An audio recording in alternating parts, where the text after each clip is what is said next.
사랑하는 하여무 가족 여러분, 안녕하세요. 김소명 목사입니다. 오늘도 말씀과 함께 하루를 시작하시는 모든 분들을 주님께서 참으로 기뻐하시리라 믿습니다. 주시는 소망 가운데 희망찬 새 아침 맞으시기를 축복합니다. 이 시간 말씀은 민수기 36장 8절과 9절입니다.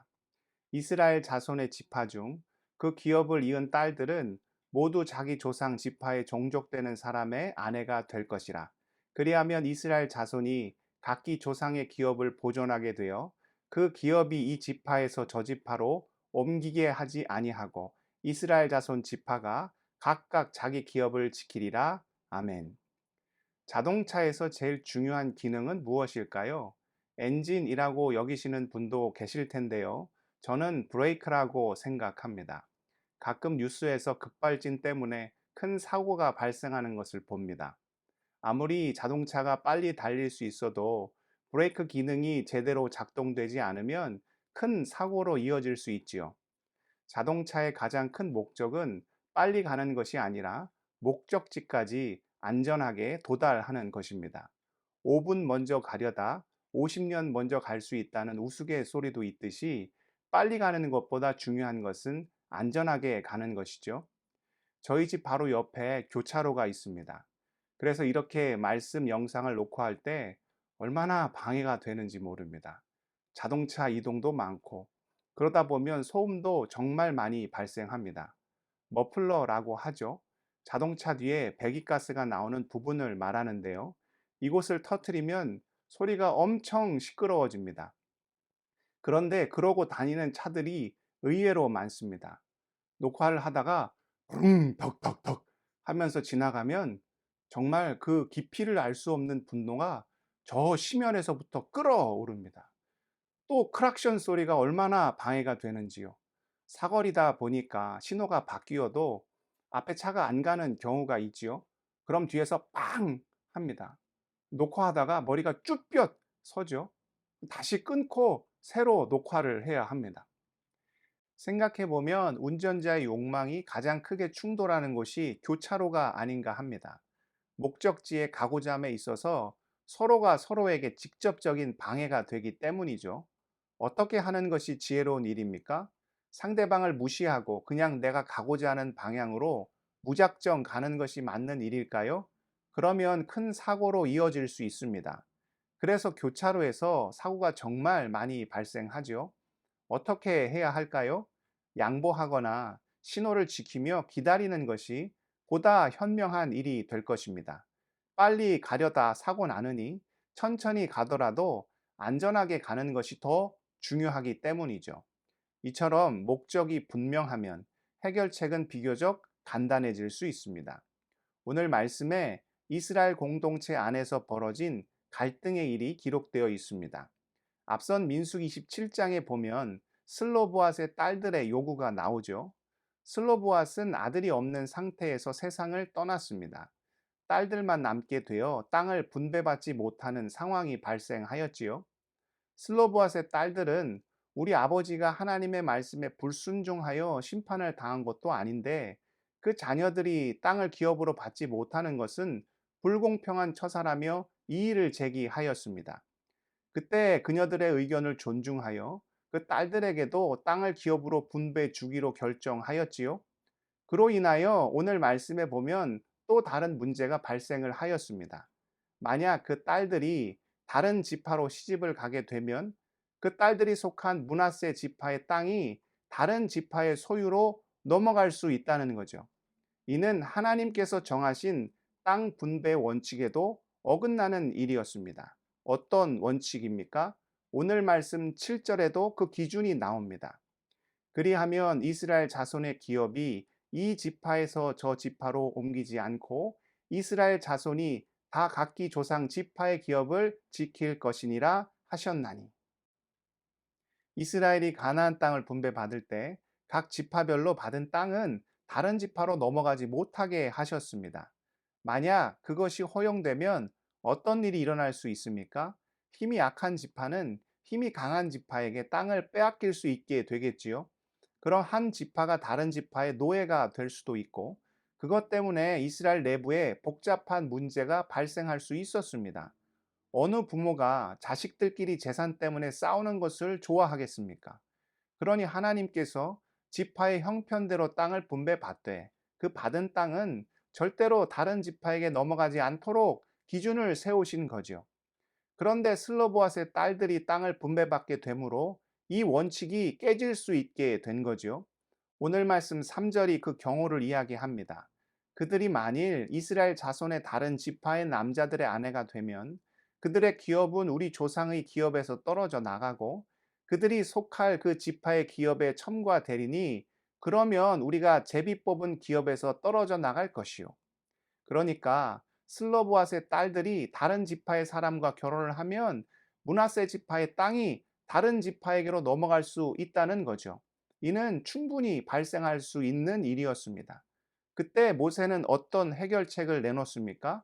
오늘 말씀 5절과 6절입니다. 모세가 여호와의 말씀으로 이스라엘 자손에게 명령하여 이르되 요셉 자손 지파의 말이 옳도다. 슬로보앗의 딸들에게 대한 여호와의 명령이 이러하니라. 이르시되 슬로보앗의 딸들은 마음대로 시집 가려니와 오직 그 조상 지파의 종족에게로만 시집 갈지니. 여기서 모세는 다시 한번 지도자다운 훌륭한 면모를 보입니다. 먼저는 공동체 내부에 어려움에 처한 자들의 목소리에 적극적으로 귀를 기울입니다. 모세는 이미 세워진 원칙에 저항하는 듯한 므낫세 지파의 목소리를 무시할 수도 있었습니다. 그런데 그것은 공동체를 이끄는 지도자의 온전한 모습이 아니죠. 또한 모세는 이 문제를 가지고 여호와 하나님께로 나아갑니다. 그리고 하나님의 뜻이 무엇인지를 구하죠.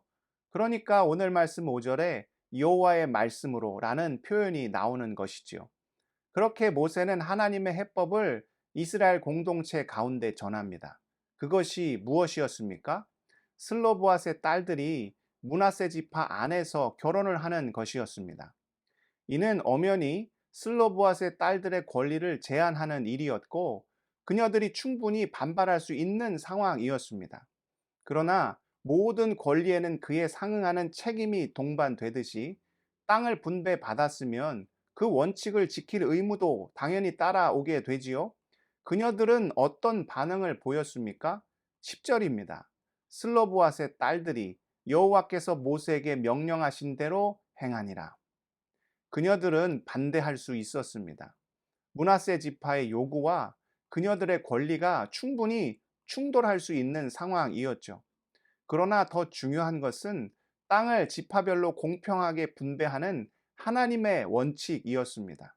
하나님의 뜻과 목적이 우선시 되었기에 그 갈등의 해결책은 너무나도 명확하였던 것이죠. 우리는 공동체를 이루며 살아갑니다. 그러면 갈등이 일어날 수밖에 없습니다. 10명이 있으면 10가지 생각이 있고 100명이 있으면 100가지 생각이 존재할 수밖에 없죠. 그 생각이 다 어떻게 같을 수 있겠습니까? 믿음의 공동체도 마찬가지입니다. 의견 차이는 당연히 존재하죠. 그런데 그것이 심각한 갈등으로 번지는 이유는 무엇입니까? 지극히 인간적인 권위를 내세우며 한쪽이 다른 쪽을 일방적으로 억누르기 때문입니다. 그러면 상대방도 반발할 수밖에 없습니다. 이럴 때 해결책은 명확합니다. 그 상황에서 하나님의 뜻이 무엇인지를 파악하는 일이지요. 하나님의 마음이 어디로 향해 있는지를 깨닫는 것입니다. 그에 맞는 원칙을 세우고 그 기준에 왈가왈부하지 않고 슬로보앗의 딸들처럼 복종하는 것. 이것이 믿음의 공동체가 갈등을 해소하고 주 안에서 건강하게 설 수 있는 방법이 되죠. 소외받는 자 없이 하나님의 사랑을 어떻게 하면 공동체 전체에 골고루 전달할 수 있느냐? 물론 이 과정에서 누군가는 양보할 수 있고, 누군가는 사과할 수 있고, 누군가는 책임질 수 있습니다. 그러나 그것이 하나님의 뜻이라면 그것에 순종하며 나아가는 것이 갈등을 해결하고 건강한 공동체를 이루며 나갈 수 있는 온전한 해결책이 되겠지요. 교차로에서 내 길만 주장하면 반드시 사고가 납니다. 갈등의 상황에서 내 생각만 옳다고 고집을 부리면 문제는 더 심각해질 수 있습니다. 목적이 분명하면 해결책은 명확합니다. 그 상황에서 하나님께서 원하시는 일이 무엇인지를 생각해 보면 어떤 길로 가야 할지 확신이 서게 됩니다. 무엇이 중요합니까? 하나님의 뜻이 중요합니다. 서 있는 그 자리에서 하나님의 마음을 깨닫고 순종함으로 모든 일을 지혜롭게 풀어가는 우리 하여목지체들 다 되시기를 축복합니다. 기도하겠습니다. 사랑의 하나님, 주님의 마음을 우리가 온전히 깨닫기를 원합니다. 주님의 뜻을 온전히 알아 서 있는 모든 자리에서 갈등의 문제를 지혜롭게 해결해 나가는 주의 자녀들 다 될 수 있도록 역사하여 주옵소서.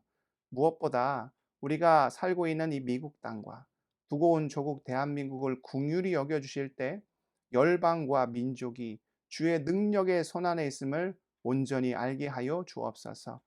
우리 하회목지체들 어려움 상 가운데 있는 많은 이들이 있습니다.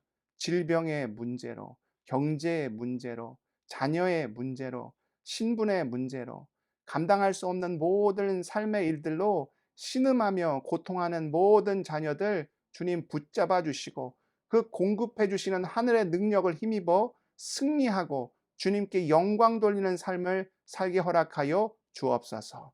오늘 하루 온전히 주님께 맡겨 올려드리오며 존귀하신 예수 그리스도의 이름으로 간절히 기도드리옵나이다. 아멘.